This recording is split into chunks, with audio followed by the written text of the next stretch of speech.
Welcome everyone to the WeCyberYou Unlocked podcast. We are just absolutely thrilled to have you joining us today. Yeah, thanks for having me. Oh, always. But before we dive into the material, please take a quick second to follow the channel right now.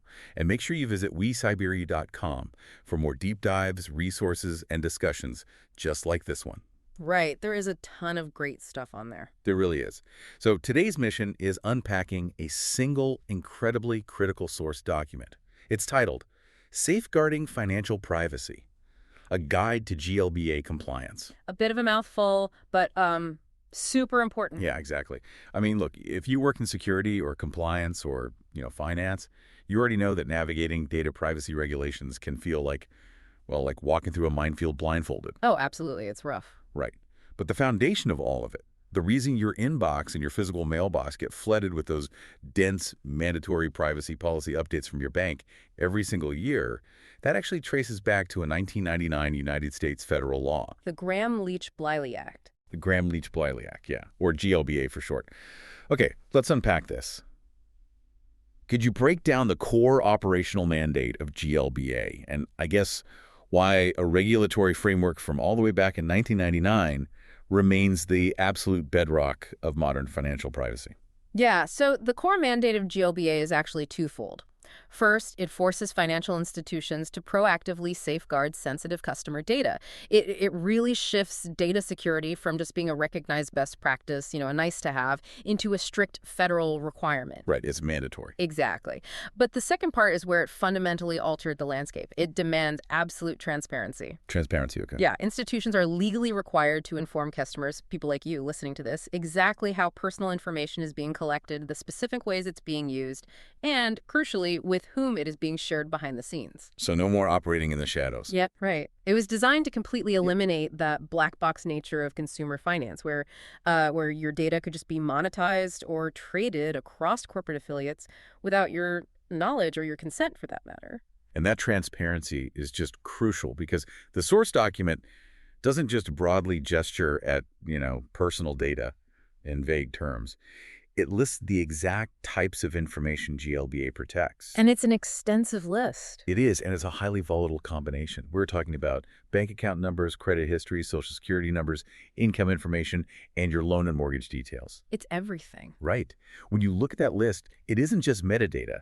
It is a complete, uncompromising blueprint of a person's financial identity. It's like someone having the actual architectural schematics to your entire life. If we connect this to the bigger picture, the toxicity of that specific data combination is exactly why the regulatory hammer had to come down. Yeah. I mean, think about it. A single isolated data point, like an income bracket, might be useful for, say, targeted marketing. Sure, you get an ad for a slightly nicer car. Right. Annoying, but not life-threatening. But when you aggregate a social security number with a credit history, active mortgage details, and bank routing numbers, you have compiled the exact cryptographic key necessary to entirely hollow out a person's financial existence. Wow. Yeah, the law recognizes that financial institutions are acting as the custodians of these really high-value data vaults. The mandate is there because a compromise of this specific aggregated profile doesn't just result in spam emails, it results in severe, often irreversible financial ruin for the consumer. Which brings us to how the law actually forces these institutions to build up the walls around that vault. Because the source document breaks GLBA down into three foundational pillars. Right, the three rules. Yes, the first is the privacy rule, which tackles that transparency mandate you mentioned earlier. It requires institutions to formally explain their information sharing practices via a privacy notice. Which is why you get all that mail. Exactly. But the most critical aspect of the privacy rule isn't just the notification itself. It's that it provides the consumer, you, with the legal right to opt out of having certain personal data shared with non-affiliated third parties. It's like a privacy superpower. Well, it is theoretically the consumer's strongest defense. It gives you the agency to draw a hard perimeter around your data. Right. However, there is an inherent friction here that security professionals often debate. The burden of action. Yes. The privacy rule places the burden of action squarely on the consumer. The institution fulfills its compliance obligation simply by delivering the notice to you. Putting the ball in your court. Exactly. It is entirely up to you to actually read that incredibly dense legal document, comprehend their complex sharing practices, and then actively navigate the institution's designated channels to exercise that opt-out right. Which nobody actually does. Very few do, because if you don't take that active step, the default position heavily favors the institution's ability to just go ahead and share and monetize your data. And that is the harsh reality of compliance versus actual consumer behavior. The framework exists, obviously, but user fatigue is very real. Oh, absolutely. Most people just click accept on the digital prompt, or they throw the physical mail straight in the recycling bin because the legalese is just so dense. But regardless of whether a consumer opts out of third-party sharing or not, the institution still holds that core data in their vault. Which brings us to the second pillar. Exactly, which leads directly into the second pillar, and this one doesn't rely on consumer action at all. It's the safeguards rule. This is where the theoretical promises of privacy hit the very hard reality of technical defense. The safeguards rule is arguably the most operationally demanding section of GLBA for any security team. It specifically requires organizations to develop, implement, and maintain a comprehensive written information security program. And that word written is doing a lot of heavy lifting there. It is. The requirement that this program must be written is far more significant than it sounds to an outsider. It cannot just be some tribal knowledge system where the IT department simply knows how the firewalls are configured in their heads. Right, like, oh, Dave knows how the servers work. Yeah, Dave knowing the setup doesn't cut it. It must be a living, auditable governance document that formally dictates exactly how the organization identifies and assesses risks to customer information. And the rule mandates that this written program must deploy 3 distinct categories of defense. We're talking about technical, physical, and administrative safeguards. This layered approach is clearly designed to defend against unauthorized access, cyber attacks, and internal misuse. But mapping those 3 categories onto today's actual enterprise environments is incredibly complex. Oh, it's a nightmare sometimes. Because technical safeguards cover the digital perimeter, right? But with distributed workforces and cloud-native infrastructure, defining where that perimeter even is harder than ever. The technical safeguards are under constant stress. The written program has to account for how data is encrypted both at rest and in transit. It has to detail how multi-factor authentication is enforced across remote access points and how intrusion detection systems are monitoring the entire network architecture. And that's just one category. Right. But you are absolutely right to point out the complexity because those technical controls are totally useless if the other 2 categories fail. Yeah, the physical and the administrative. Take physical safeguards, for instance. That used to mean putting a heavy padlock on the server room door and making sure the filing cabinets in the HR department were locked. The good old days. Yeah, simple. Today, physical safeguards also extend to endpoint devices. How are you securing the physical laptops of your remote employees who are accessing highly sensitive mortgage data from a public coffee shop? Exactly. That physical vulnerability bridges right into the administrative safeguards, which really focus on the human element of all this. You can deploy the absolute most advanced zero-trust technical architecture on the market. But if your administrative safeguards, meaning the employee training, the access policies, the incident response protocols, if those are poorly designed, your data is still totally exposed. It really is. Administrative safeguards dictate the principle of least privilege, ensuring that an employee in the marketing department cannot arbitrarily access the unencrypted social security numbers stored by the loan processing department. There is no business need for them to have that access, so the administrative policy must prevent it. That makes total sense. And the interception of those 3 safeguards is what regulators really scrutinize during an audit. They want to see that your administrative policies are successfully enforcing your technical and physical controls. They all have to talk to each other. Yes. The Written Information Security Program acts as the ultimate source of truth for that layered defense. If there is a disconnect, say, if your written policy says one thing, but your system administrators are out there doing another, that is a direct violation of the safeguards rule, even if a data breach hasn't actually occurred yet. Here's where it gets really interesting. Because the authors of GLBA back in 1999 understood that you cannot just legislate against technical failures. You have to legislate against human manipulation. Social engineering. Yes, and that brings us to the third pillar, the pretexting provisions. The source text explicitly defines pretexting as the act of attempting to obtain personal financial information under false pretenses through impersonation or via social engineering. The law makes it a federal violation to trick an institution into handing over customer data. It was an incredibly forward-thinking inclusion for the time. The pretexting provisions recognize that threat actors will naturally follow the path of least resistance. Why spend 6 months trying to crack complex encryption algorithms when you can simply call the customer service desk, impersonate the account holder, fabricate a high-stress scenario, and convince a panicked employee to reset the password or verbally disclose the account routing numbers? It's just so much easier to hack the human. Absolutely. Social engineering completely bypasses the technical and physical safeguards by directly exploiting the administrative layer. The foresight to embed pretexting into a 1999 law is just remarkable when you consider how those tactics have evolved. Yeah. Back then, pretexting might have been a smooth-talking con artist on a landline phone. Or sending a forged fax. Right, a fax. Today, we are defending against highly sophisticated AI-driven pretexting. Threat actors are utilizing voice cloning technology to perfectly mimic the voice of a CEO or a known high-value customer.